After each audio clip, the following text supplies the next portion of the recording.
Welcome back, everybody, to HoopsHD's ongoing coverage of the 2019-2020 preseason. This is our preview of the American Athletic Conference. We are actually recording 4 previews today on October 28th. Yep. David, if they want to watch the others, the Atlantic 10, the Mountain West, or the West Yeah, Coast. it's down there. You can see them down there, and and you got it right, Chad. No one is covering the preseason quite like us. Well, Nothing one of the happens during preseason, and we are all over it.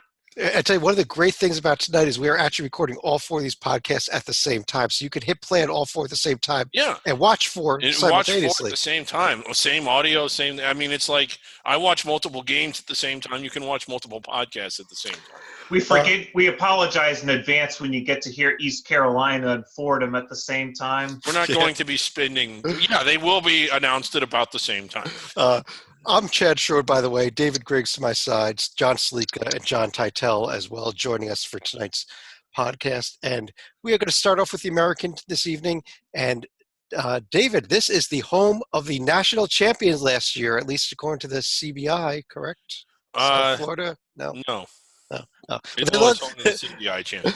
Let's actually start off with the team that made the biggest news in this conference offseason. John Titel, let me bring you in here. Memphis had Penny Hardaway had a hell of a recruiting year, from what I've heard. You heard right. In addition to the possible number 1 overall pick in James Wiseman, he brings in another McDonald's All-American in Precious Achiuwa. I think that these guys will be great and instant contributors and all that good stuff. I'm not ready to put them like in the Elite 8 or anything right now, but they're starting the season in the top 25 rankings. So obviously the nation thinks highly of them. If they can have the freshmen make a very quick adjustment, I think they'll be fine. The one obstacle is the youth on this team. Their main 2 returning veterans are a pair of sophomore guards in Tyler Harris and Alex Lomax. So I don't know if there's a lot of veteran leadership there. Additionally, the non-conference schedule looks frankly pretty brutal. Oregon, Mississippi, NC State, Tennessee, Georgia. These guys are going to be put in the fire very quickly, and I wish them all the best. Well, and I think that's actually philosophically, there's 2 different ways to do it. One is to ease them into it, and the other is to throw them into the fire.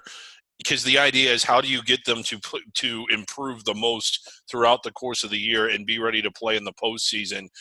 A lot of the teams in this conference, while some of them are good, are not as good as the teams they'll be playing out of conference. So I kind of like that they're jumping into the fire like that with a young team. Well, Salika, let me ask you this. The big question I always have with the team this young is, how quickly will they gel? Because you could have a complete disaster of a team just because you have incredible talent, but you've got 5 players playing their own game and not a team sport going on out there. Well, what I look at is, who are they going to be playing in the first month? The only real landmine is going to be their game against Oregon, but they also have a rivalry that doesn't get a lot of national attention, and that's the rivalry with Ole Miss. We usually talk about the rivalry with Tennessee, but they're a lot closer to Oxford, Mississippi than they are to Knoxville, Tennessee. But other than that, once you get beyond November, they'll still have games at Tennessee and at UAB, but they'll also have a game against Georgia prior to conference play in the American. Well, okay, Titel, let me go back to you then on the question here of, can this team, can Penny get these young guys to gel together and win an American Conference championship regular season at least, or do you see this just kind of being a train wreck of 5 potential of a whole group of guys that could end up going to the lottery? I'm leaning. I'll take the middle road if possible, because I don't. When you say train wreck, I mean, this is a team that was not terrible last year. They won 22 games, so I don't think they're going to be like a 500 team. That being said, they're playing in a very difficult conference with tournaments top 8 seeds like Houston and Cincinnati. So I don't think that they're going to go like 30-5 and like win the conference by 3 games. So I'll take the happy medium. So do you think they win the conference at all? I don't. I mean, if these guys are like lottery picks and are averaging double-doubles at 18-year-olds, then yeah, but I don't think that's going to happen. Well, David, let me ask you. We had a team in Houston that made it to the Sweet 16 last year. Is that their biggest competition in the conference, do you think? In my opinion, it is, and that's my pick to win the conference. I realize that Houston lost a lot of those pieces, but we've said this before. Nobody was really excited about Houston coming into the season last year. I think the most that we got out of last year's preseason podcast is that maybe they're a tournament team. They do have 2 starters back, and they also have some big-time transfers that are going to be able to play right away. Kelvin Sampson has done a fantastic job with this program. I'm surprised he hasn't gotten a little more respect and credit for the job that he's done. And I just think that, once again, they're going to be really good. And as good as they've been and as good as we know that they are, I think that they might be even better than what we've realized over the last 2 years. 2 years ago, they won a lot of games, and then they had they were knocked out in the round of 32 by the eventual national runners-up in a game that they actually kind of blew. They played great and then blew it. And then last year, they were right in there with less than a minute to go. They were still in a position to beat Kentucky and go to the Elite Eight. And this followed seasons of 25, 26, like winning a lot of games. I like this Houston team. It's not that I don't like Memphis. It's just that I like Houston more. I do take exception with one thing you said, and that's why doesn't Kelvin Sampson get more respect? Arkansas was making a hard push for him in the offseason, but the best thing that happened to Houston was Kelvin Sampson decided to stay in Houston and actually keep the Cougars on board. Yeah. Titel, do you agree with that then? I mean, Davis is gone, Brooks is gone. There's a lot of scoring gone from that team that made the Sweet 16 last year. Yes, I think the cupboard is a little bare, so I think they'll come back down to earth a little bit. That being said, the reason people like Kelvin Sampson is because he wins in college. He's been to 16 NCAA tourneys. He brings back Giroux. He's got Grimes coming in and eligible. And Grimes is not just like an average transfer. He was a 2018 McDonald's All-American. Scored 15 in the NCAA tournament, lost to Auburn last March. These guys can play, and I think that even with a tough non-conference schedule, that they have to be looked at as the favorite. Well, Stalika, you are in the Cincinnati area, although you're not exactly a Cincinnati fan, being a Xavier guy. But not wearing Cincinnati gear, I might add. Mick Cronin is gone. We have a new head coach there, but Cumberland decides to come back. So how about the Bearcats this year? Well, it was kind of a mixed bag once they announced that John Brannon was going to cross the river to come over to Cincinnati. Yes, they'll have Jerron Cumberland. Yes, his cousin Jevin Cumberland is coming over from Oakland. There were a few guys that did transfer out. One was Nyzier Brooks, who's going to Miami. Another was Logan Johnson that we'll get to later when we discuss St. Mary's. Some other key guys that are going to be coming back for the Bearcats are going to be Trevor Moore, Trey Scott, and Keith Williams. But I've alluded to this off the air in the past. I actually like Cincinnati's schedule, at least as far as trying to develop a young team. They should be one of the favorites in the Paradise Jam, especially with Illinois State, Bowling Green, and Western Kentucky on their side of the bracket. They're opening the season at Ohio State. They're finishing off a home-and-home with UNLV, and besides the crosstown shootout at Xavier, they will also have games against Tennessee and Iowa to get ready for the American this year. And a home game against a dangerous Vermont team too. But go ahead, yeah, David. Good point. Well, John Brannon has done an excellent job at NKU, Northern Kentucky. We've followed his career, and I think if you've been watching Under the Radar, you know what we think of him and how he basically turned a transitional team into a regular perennial conference front runner. But again, sometimes when you go from the Horizon League up to a multi-bid league and you're playing top 20 and top 40 teams on a more regular basis, it's kind of an adjustment for the coach. We think he can coach, but is there going to be a transitional period for him at all, as good as we think he is? But the other question I'm really going to be curious to see how Brandon approaches, is he going to be defense first like Cronin and Huggins and some extent Tony Yates? Because this could be the first time in literally a generation and a half that we could be seeing an offensive first Bearcats team. That is another good point, Stalika. Like the style of play that he is used to is not what Cincinnati was running under Cronin, and that could be an adjustment period too. But I have more questions than answers. If I had to guess, I like the Cincinnati team. They're the team that I think is a top 3 team in the conference. I think that they'll get back to the NCAA tournament. But you do have to kind of question some of these transitional period that they're going to go through, like some of these transitions that they're going through, don't you? Tytel, let me ask you about another team, though. I mentioned at the top here that we do have a defending national champion, at least from the CBI in this conference, that's bringing everybody back. How about the Bulls? How about Brian Gregory's South Florida team? I am bullish on the Bulls, as you Oh. would imagine. Thank you. Coach Brian Gregory is your defending national CBI champ, beating DePaul in the title series win. He's got a winning legacy. It wasn't just a one-time thing. 2010, he was coach at Dayton. He won the NIT. 10 years before that, assistant to Tom Izzo when the Spartans won the title in 2000, the NCAA title. He wins everything he's in the postseason. Very nice pieces to his puzzle. At the point, LaQuincy Rideau is the defending conference defensive player of the year. At the shooting guard spot, David Collins, the defending CBI MVP. At the power forward spot, Alexis Yetna, the defending conference rookie of the year. He's got great players all over the court. He doesn't have to depend on one guy. And the non-conference schedule looks pretty easy to me. Florida State will be very tough. BC is winnable. Other than that, this team could be like 1 or 2 loss team entering conference play. I think they're going to make the tournament, but obviously it's very early. But Really? could that strength of schedule bite them in the butt too at the end of the day? If they lose, they will. If they're 11-1 entering non-conference play, then you never know. 11-1 against nothing, though. Better than 1-11 against nothing, right? I guess. All right. All right. Yeah, the power of wins over Arkansas, Pine Bluff, IUPUI, and Dartmouth. Sure. That is a big Utah declaration. State and Florida State is all they're really going to have their hat to hang on. Right. That is a big declaration. I wasn't even – I mean, as excited as I am because I think they're much improved, I was thinking maybe an NIT team. You really think they can get into the big dance? You like them that much? I do. It will take beating teams like Houston and Cincinnati, not sweeping them, but like you got to beat them at home, and you got to get a lot of help by having some major conference teams fall back to earth. You got to hope Memphis is not like an Elite Eight team. So it's certainly a sleeper pick, but I like that they have all these guys with experience who did succeed, with a smart coach who can win the postseason. It's a stretch, but it's my stretch of the night.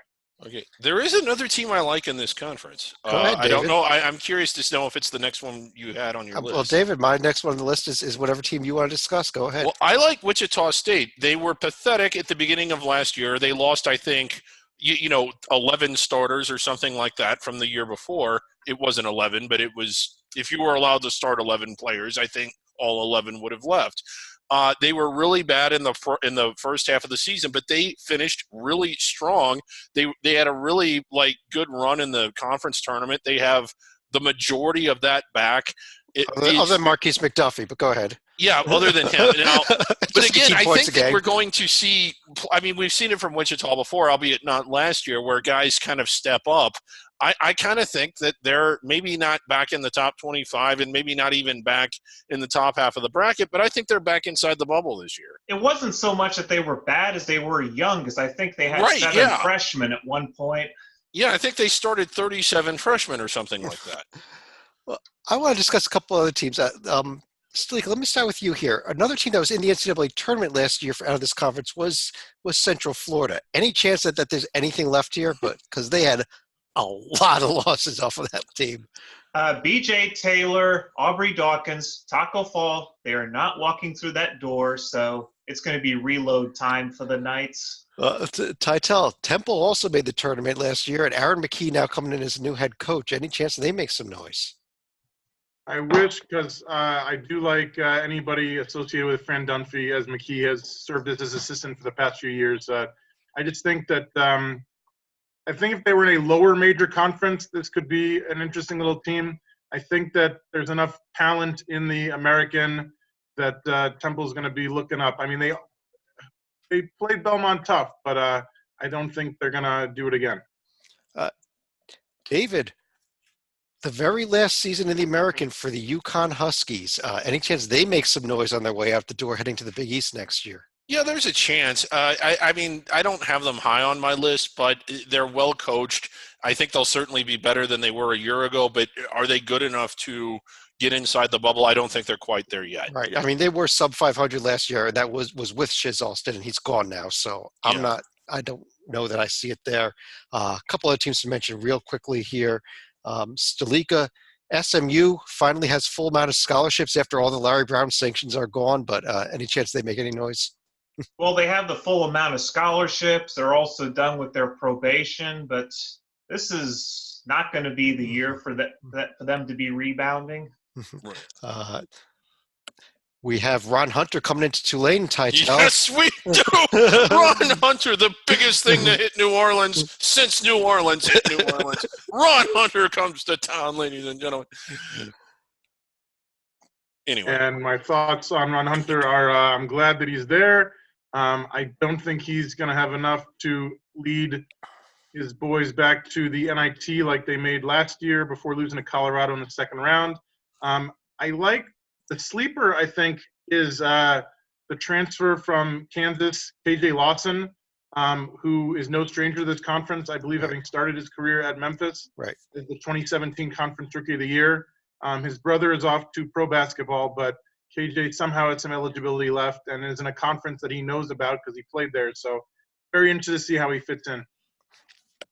David, no, you've always been a huge Tulsa fan. Yes, Frank Haith is making his presence felt there. You know what? He always finds a way to win a few surprising games during the course of the season. So yeah, he does. I bet. Well, his team might be better than Tulane's, but his coaching ability is not better. Finally, Stalika, East Carolina is in the American Athletic Conference as well, correct? Yes, they had one shining moment where they beat Cincinnati last year and sent Mick Cronin packing out west. Yes. I do find it interesting. They have 3 newcomers who are 7 feet tall. So there's a ton of size on this team, but I don't know that it has the talent to compete with the rest of the conference. Right. On that note, though, what I want to do is run through each of you for any other thoughts you may have on the American. And can you also tell me, while doing so, how many teams do make the NCAA tournament from this league? Stalika, let me start with you. I'm not going to go true American power by saying 6, but I actually do think they have a good shot at 4 bids this year with Memphis, Houston, Cincinnati, and Wichita State leading the way. Tytel, you agree with that? I'm going to set the over-under on tournament teams at 3.5, and I will take the under of 3. I think Houston, Cincy, and maybe South Florida, if my dream comes true, will work out. As far as a final thought on the American, I hope people don't sleep on James Wiseman. It's great that Hardaway's bringing in these All-Americans. Wiseman seems like the real deal. This isn't a guy who only plays basketball. He studied Mandarin Chinese for 3 years in high school. He also played for Hardaway both in AAU ball and as a high school player. So it should be an easier adjustment for him going to college. It's not like the coach is unaware of his skill set. The coach has worked with him for multiple years over the past few years. Additionally, he's not just a dunker. He's not just an offensive guy. He blocks a lot of shots, well over 5 a game in high school. So I think he can impact games on both the offensive and defensive ends of the court. Yeah, I think it's going to be a real interesting and fun Memphis team to watch this year, whether they win games or not. I'm kind of right with you on that 3.5. I think Houston, Memphis, and Cincinnati are going to be tournament teams. And I'm kind of with you on South Florida if we get that 4th team. I like them better than Wichita. I'm with you. I'm pulling for them. I think that would be tremendously exciting if they were able to get in. David, you want to finish us off? Yeah. For starters, I know that I'm going to say this about another league that's down there, maybe even 1 or 2 more. I really enjoy watching this league. Is it as good as the power conferences on a regular basis? No. But is it routinely as good or better than some of them? Yes. And it wouldn't shock me if they outperform 1 or 2 of the power leagues this year. Again, I really like this Houston team, not just this year, but their program in general.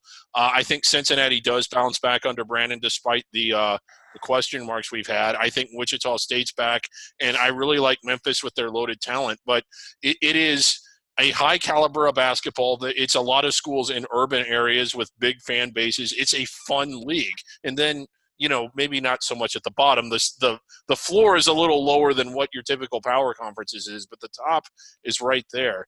And you don't want to overlook this guy either. I think we're going to see great things out of him this year, and that is Mountain McGillivray. Who is that? Mountain McGillivray. Mountain. Yes. Okay. We saw things out of Handy last year. We will see great things out of Mountain this year. All right, everybody. I guess on that note, whatever the heck that was, I do want to thank you for joining us for this preview. Like we said before, right down below us, you can watch the Atlantic 10 coming up next. And below that, there's a few more podcasts. But on behalf of David Griggs, John Salika, John Titel, I'm Chad Sherwood, and we'll talk to you again real soon.